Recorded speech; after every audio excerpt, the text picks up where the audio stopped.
Gowan Bank, Oulton, Warwickshire. Nature Notes for 1906 by Edith E. Holden.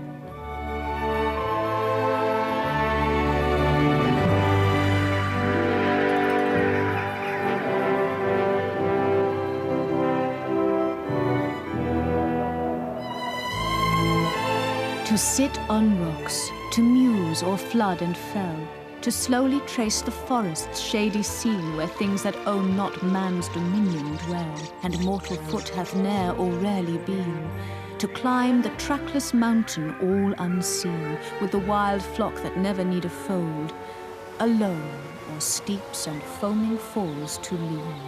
This is not solitude, 'tis but to hold converse with nature's charms and view her stores unrolled.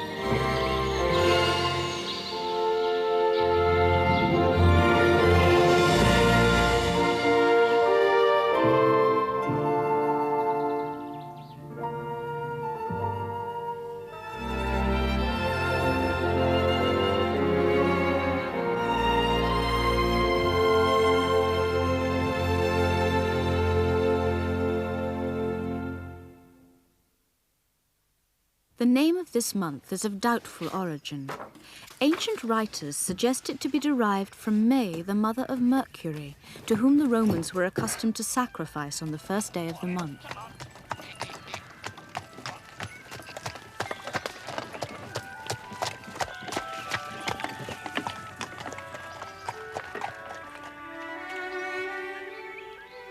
May Day is the name given to the first day of the month when, in old days, the people went out at dawn to welcome the advent of spring.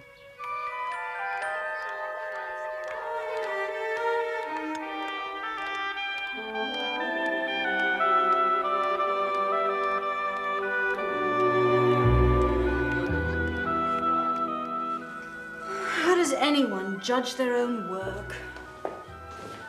What about this one? I think it's one of your best. The colouring's so beautifully delicate. Arthur? Well, it's different from Evelyn's. Father! Frank's going to ask you if he can ask me to marry him. Well, how very proper and formal of him. What do you advise me to say? We've been so lucky. Mr. Cadbury's given us the house for the crippled children. And Frank's raised enough money to keep it going, so I'll be able to help him. Edie, congratulate me. I do. There'll be Frank's poor children to think of. And soon perhaps we'll have our own children to look after. But Evelyn, when are you going to do your painting? Edie, I'm happy. Isn't that enough? Darling girl, it's the only thing that matters. And what excitement we shall have. We must begin organising the engagement party straight away. Mother? Mother, your salts. Winnie! Don't you think you should let me get her a doctor? A doctor isn't necessary. But, Mother, you're in pain. We must all learn not to give way to it. Remember that. Mulberry bush, the mulberry bush, the mulberry bush. Here you are, the mulberry bush, the frosty morning.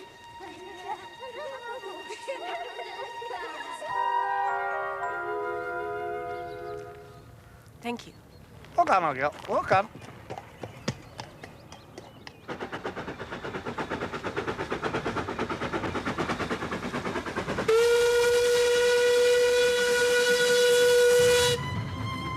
May the 1st.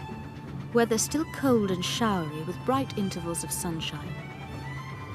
Travel towards home from Dartmoor up to Bristol. The country is looking much more beautiful than when I came through it 3 weeks ago. The hedges are all green. The primroses are still thick on the banks. Many of the orchards in blossom. And the oaks are showing the first sign of golden bronze foliage.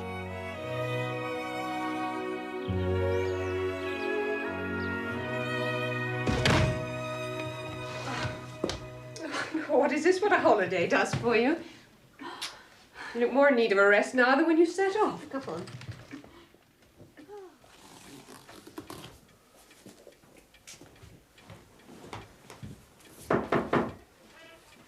Edie? Come in, Father. Edie. You can't think how glad I am to see you back again. What should I ever do without you?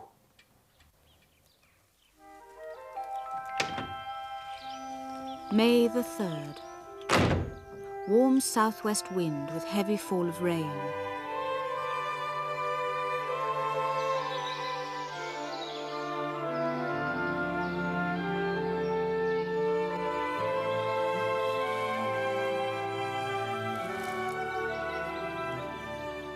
Gathered some wild pear blossom and the first cowslips I have picked this year.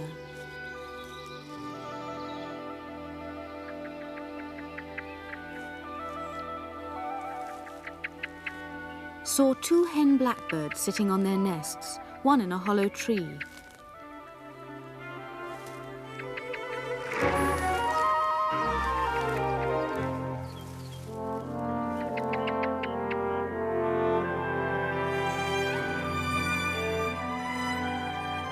The crabapple is only in bud here, as are the wild hyacinths.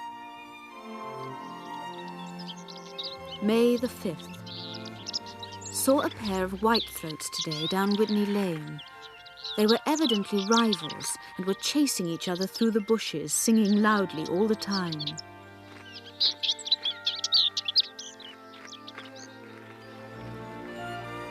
By the Blythe, I saw a very handsome pair of black-headed buntings.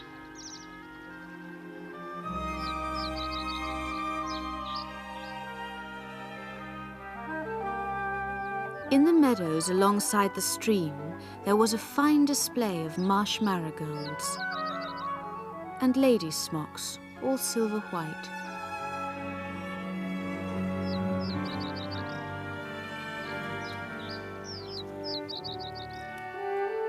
Here I gathered the crosswort bedstraw.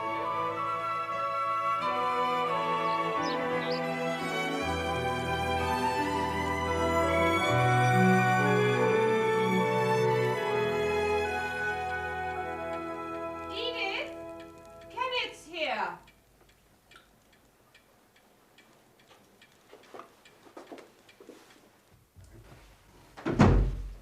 Edith, How are you, Ken? I've just seen Bernard at the factory. Is it true? He says you're going to stay with him next weekend. Why not? We thought we'd visit Stratford. Go boating if the weather's nice. I thought you were on my side. Good heavens. Why does it have to be a question of sides?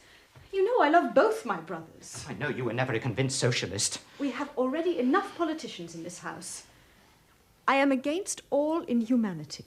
Everybody claims that. Well, that will have to do for my political creed. I don't suppose any of us intend to mount a revolution here, do we? There'll be no need for that, if only we can make Bernard stick to the old principles. If only Mother were here, she'd know what to do.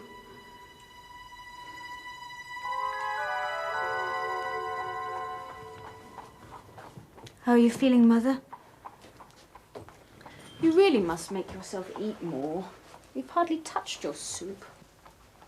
Nonsense. I'm feeling much better today. I'm learning that pain has no real existence. It's the spirit that counts, you know. Not soup. All the same, I want you hale and hearty by the time I retire. Oh, you must get well before that. You mustn't miss Evelyn's wedding. No. Good evening, ladies and gentlemen. I'm sure you'll all be very glad to know that on our last meeting we raised the sum of 1 shilling and 8pence, which did allow us to buy 3 more copies of Mr. Charles Dickens' book, A Tale of Two Cities. Well done. What have you decided? Oh, there's nothing to decide. I can't possibly go to London to finish my studies now. But my dear girl, I shall go back to the Birmingham school. And work as a teacher afterwards. So you see, I'll be here to help. Edith, you cannot give up your own life just like that. Evelyn's going to give up her work? Well, that's different. A woman expects to do as much when she marries. It's natural.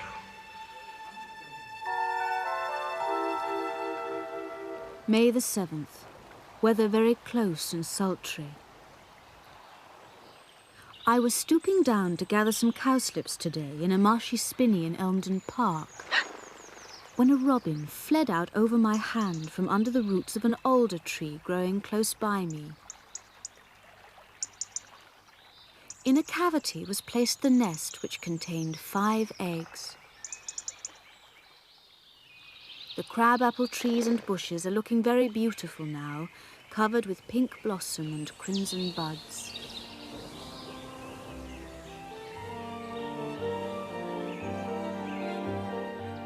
May the 9th. The common avens, bugle and plantain are in flower, and some of the oaks are hanging out their long tassels of blossom.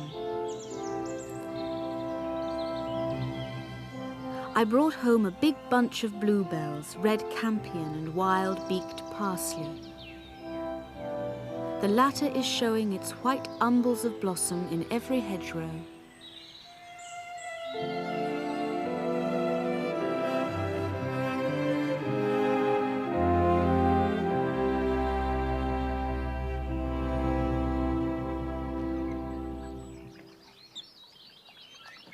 May the 12th.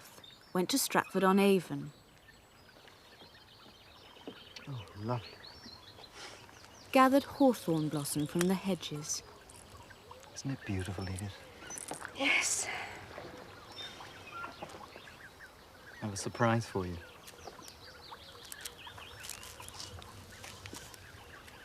Why are you so mysterious? You just wait and see. A nice surprise, I The hope. best. Evelyn.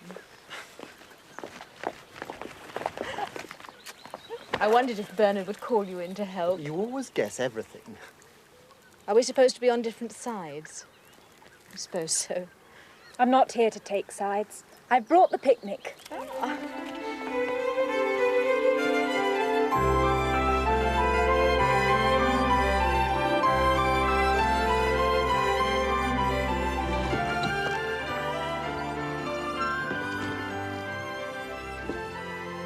Edith.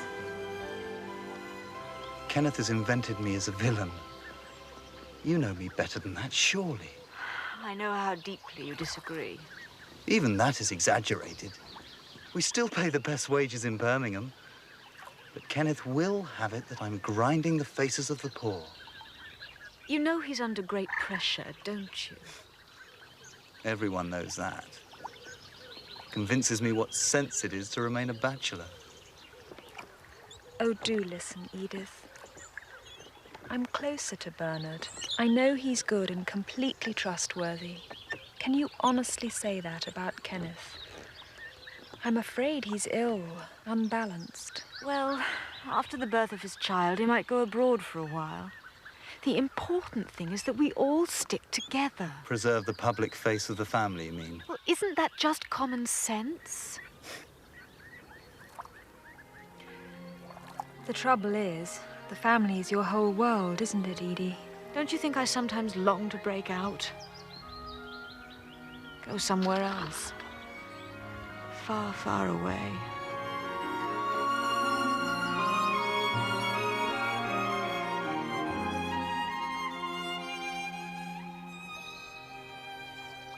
May the 14th. Visited the violet wood this evening. It is quite green and shady there now. The ground was covered with wild arums all in flower, their pale green spathes gleaming out very conspicuously against the red earthen banks where the rabbits burrow. Some of the sheaths were spotted, and I found one deep reddish purple in colour. The large, handsome green leaves that were so beautiful in the early spring are now beginning to wither away as the flowers attain maturity. I noticed the flower just coming on the beach, scarcely distinguishable from the tender green foliage.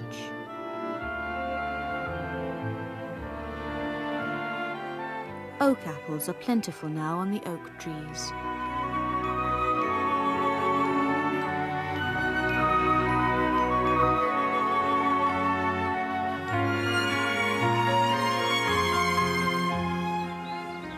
May the 16th. After a week of warm growing weather which has brought out the flowers and foliage wonderfully, we have returned to cold north winds and hailstorms. This afternoon I went to gather cuckoo pints for my drawing class. Some of the horse chestnut trees are a mass of white blossom.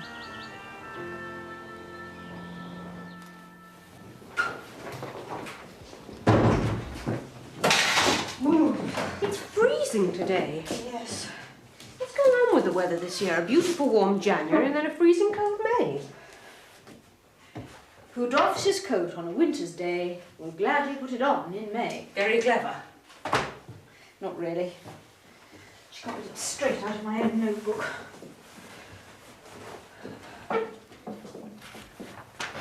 Oh, Winnie, I'm not even sure I teach them anything that will help them. Well, if you're teaching children to look at nature the way you do and feel its beauty, then that's important. I struggle with 10 schoolgirls once a week, a private student every now and then. The occasional painting in an exhibition. No commissions. No sales. But if you get through to just one of those girls... Oh, Winnie, how sensible you are. And kind. How we all take your tenderness for granted. Well, I filled nearly all the hampers. Now I'm depending on you and Evelyn for the buttonholes. If the weather isn't fine after all this, I shall probably weep myself.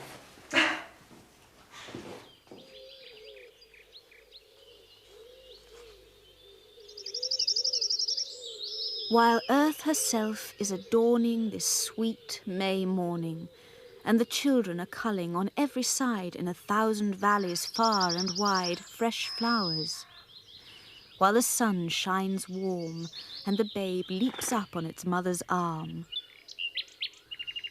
Then sing, ye birds, sing, sing a joyous song, and let the young lambs bound as to the tabor's sound.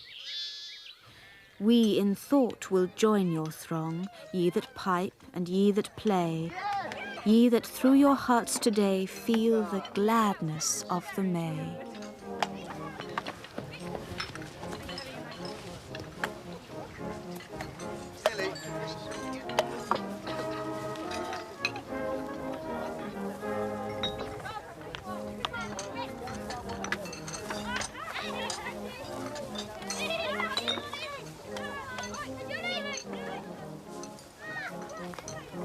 You look a picture of benevolence, Father. These outings make all the problems seem worthwhile. It shows that it is possible for everyone to get on together. All seems to be going very smoothly. No particular thanks to you. Now that's enough. There are workers and employers getting on marvellously here. You two stop this childish squabbling.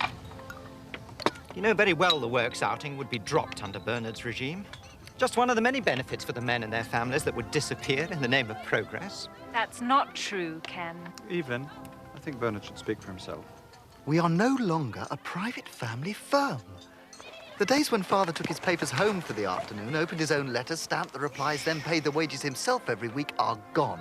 We are a public company with a responsibility to the shareholders who are not going to stand by and watch this waste forever. So you would put a stop to all this? And several other of Father and Kenneth's ideas. We lose a workman from the factory every week because of Father's scheme to make them each a director for a time in turn. Has it never struck you as odd that the two older men have the more progressive ideas? It is those ideas which force me to be as I am. They would not be able to afford their paternalism otherwise. Where would your home for crippled children be, Frank, without companies like ours? I wouldn't want my children to gain at the expense of others. Well, we shall have to take decisive action soon. No one in the company has seen a dividend on their shares in years.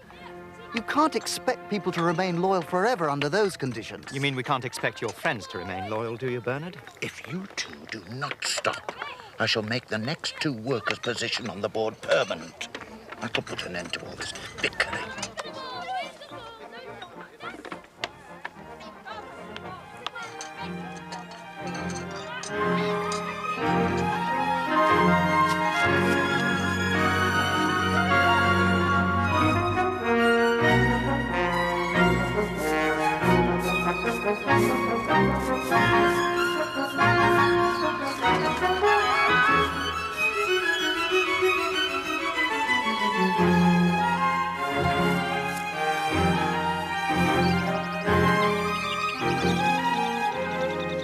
Whoever lives true life will love true love. I learnt to love that England. Very oft, before the day was born, or otherwise through secret windings of the afternoons, I threw my hunters off and plunged myself among the deep hills, as a hunted stag will take the waters, shivering with the fear and passion of the course. And when at last escaped, so many a green slope built on slope betwixt me and the enemy's house behind, I dared to rest, or wander in a rest made sweeter by the step upon the grass, and view the ground's most gentle dimplement, as if God's finger touched but did not press in making England. Such nooks of valleys lined with orchises, and open pastures where you scarcely tell white daisies from white dew.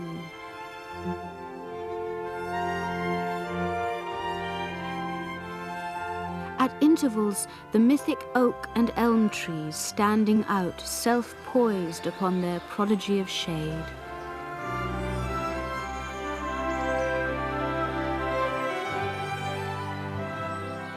I thought my father's land was worthy too of being my Shakespeare's. Make sure you can all see the camera. Smile.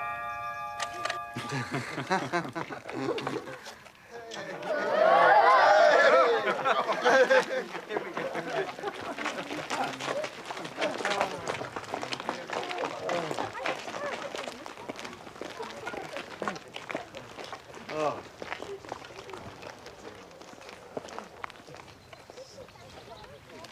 May God bless you both.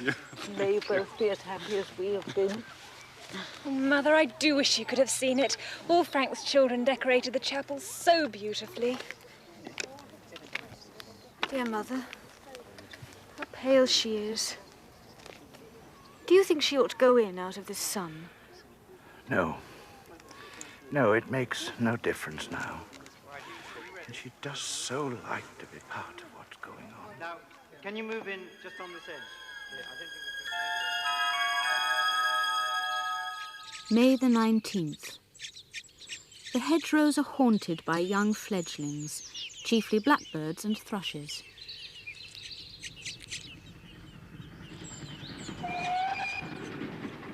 May the 29th.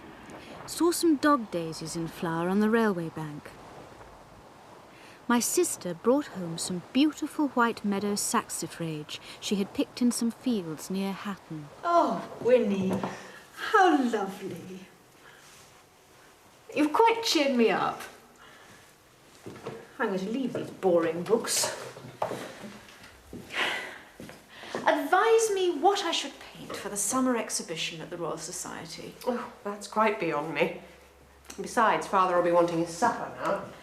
Well, I must do something.